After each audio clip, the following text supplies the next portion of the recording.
हो गए, शादी हुई तो मैं सीधे पटियाली गए दर्शन करे प्रभु जी के। तो हमारे वहाँ जोड़े की जात होती है हमारे ससुराल में, तो कहने लगे कि तुम जोड़े की जात करके आना। मैं तो जोड़े की जात कर आई, अपने प्रभु जी के दर्शन कर आई, मेरी तो जोड़े की जात हो गई।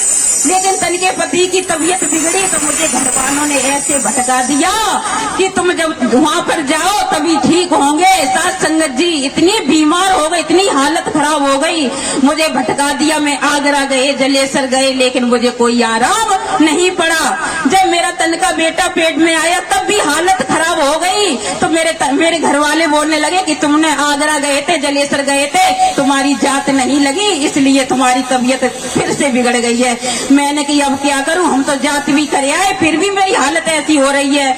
अब मुझे इतना भटका दिया। मैंने कि कोई बात नहीं, हम फिर दोबारा से करे आएंगे। तो साथ संगत जी, जो बेटा मेरे पेट में था 9 महीना तक मुझे लेटना बता दिया था, लेकिन मैंने कुछ भी नहीं करा। इन नारायण हरि की छवि लेकर और मैं बहुत रोने लगी। हे प्रभु, मेरी लाज तुम्हारे हाथ में है, पार करना या न करना दोनों मर्जी आपकी। तो मुझे बेटा भी अच्छी तरीका से प्रभु ने दिया, जो देव बेटा है, जो भजन गाता है, वही मेरे मतलब बहुत हालत खराब थी उस टाइम। तो मैंने साथ जी फिर मेरा दिमाग पता नहीं क्या हो गया, मैं भटक गई थी ऐसी। मैं दोबारा से फिर पहुंच गई आगरा से लेकर, कहीं मतलब फिर से तबीयत ना खराब हो जाए। और जैसे ही हम लौट के आए आगरा जलेसर, फिर मैं बहादुर नगर लगी जाके, क्योंकि ऐसी मैं भटक रही थी। आगरा जलेसर गए, मुझे सब कुछ लूट लिया, 1 रुपया भी नहीं छोड़ा कि ये चढ़ाओ वो चढ़ाओ। मैं ऐसे कहते थे मैं हर चीज चढ़ाइए, कहीं हमारी जात लग जाए, कहीं भूल ना हो तो वो दोबारा मेरे से मार करे। लेकिन नारायण हरि का नाम कर लेते ही लेते चारों ओर घूमते रहते थे। तो साथ संगत जी फिर मेरे तन का बेटा इतना बीमार पड़ने लगा, भयंकर बीमारी पता नहीं कौन सी हो गई। और मैं प्राइवेट हॉस्पिटल में ले जाते थे, वो भी कहते थे ये ले जाओ, मेरे बस का नहीं है। तो साथ संगत जी में भटकते रहे। फिर मैं अपने ससुराल पहुंचे साथ संगत जी, तो ये नारायण हरि जिला एटा में आ रहे थे। मैंने अपने घर परिवार की, सास की, सबकी बात मानी, लेकिन अब मैं किसी की बात नहीं मानूंगी। अब तो मैं नारायण हरि के दरबार जाऊंगी, अब मुझे कोई नहीं रोक सकता। तो मैं जब प्रभु के चरणों में गए अपने बेटा को लेकर, 5 घंटा में वहाँ बैठी, धूप में ऐसी बैठी रही। और वो इतनी भयंकर बीमारी पता नहीं कहाँ जल के रात हो गई साथ संगत जी।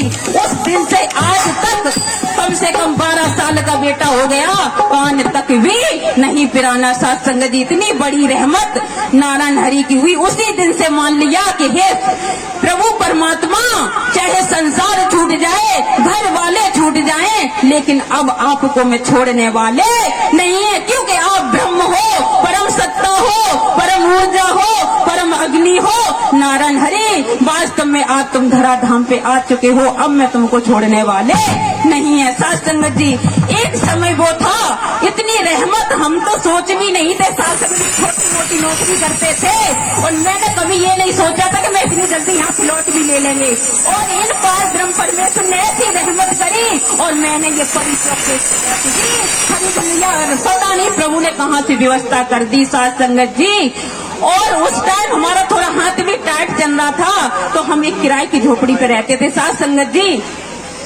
तो वहाँ पे मकान मालिक हमारे बोले कि मतलब थोड़ा किराया चढ़ गया, कि आपके परमात्मा कहाँ गए हैं, किराया क्यों नहीं देते हैं। तो एकदम ऐसी हमसे बहस करी, कह रहे मैं किसी को नहीं मानते हैं, परमात्मा के बारे में गलत बोलने लगे।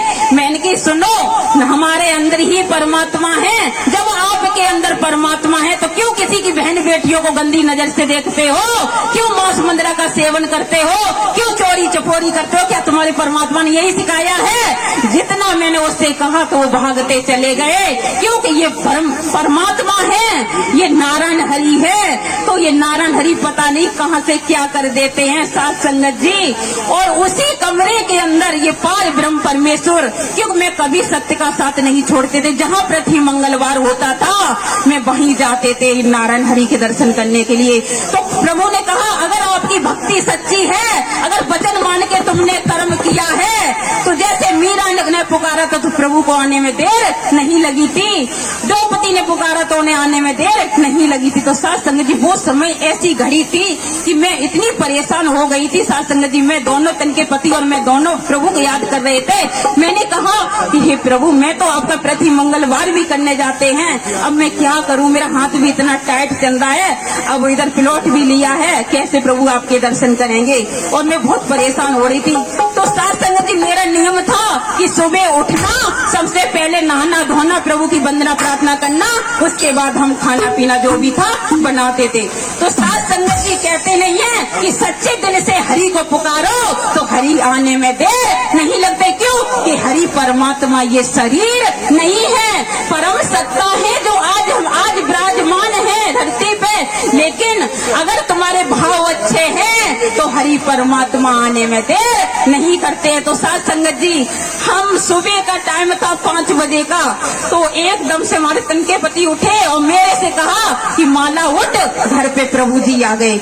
मैं एकदम से उठी फड़फड़ा के, मैंने घर पे प्रभु जी आ गए। तो साथ संगत जी यही परम सत्ता परम ऊर्जा ऐसी साथ संगत जी कि जब हमारे तन के पति उठे ये पूरे कपकपाने लगे, थरथराने लगे और मेरे तरफ ध्यान नहीं दे रहे थे। मैंने कि ये क्या होने लगा मेरे घर में, जैसे ये रोने लगे बिलखने लगे और पूरे शरीर से पसीना छूट रहा था। क्योंकि परम सत्ता परम ऊर्जा जब सामने आती है तो अच्छे अच्छे के होश उड़ जाते हैं। साथ संगत जी जब ये रोने लगे तो हम भी रोने लगे, प्रभु ये क्या हो रहा है मेरे घर में। मेरे अंदर मुझे समझ में आ गई कि आज तो कुछ हरि परमात्मा लीला कर रहे हैं। साथ संगत जी तो इन्होंने सारी बात प्रभु जी के आगे रखी और हाथ ठोक रहे थे, बात कर रहे थे। और जगत जननी माँ सामने थी, दोनों जने साथ में थे।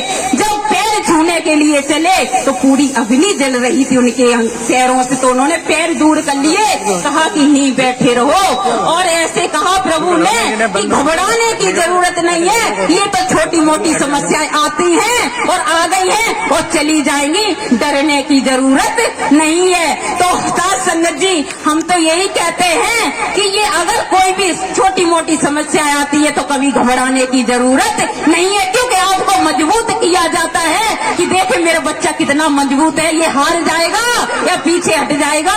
लेकिन प्रभु ने यही समझाया कि हारने की जरूरत नहीं है, क्योंकि आपके सामने हर पल हरि परमात्मा रहते हैं। तो साथ संगत जी ये नारायण हरि परमात्मा ने इतनी रहमत करी है, आज आनंद और परमानंद और खुशियों में जीवन कट रहा है। और आप जैसे संत भक्तों के चरणों में जगह दे दी और बैठे रहते हैं और आनंद परमानंद लेते रहते हैं। बोलो नारायण साकार हरि की संपूर्ण ब्रह्मांड में सदा सदा के लिए जय जयकार हो। जगत जननी साकार माँ मातेश्वरी की संपूर्ण ब्रह्मांड में सदा सदा के लिए जय जयकार हो।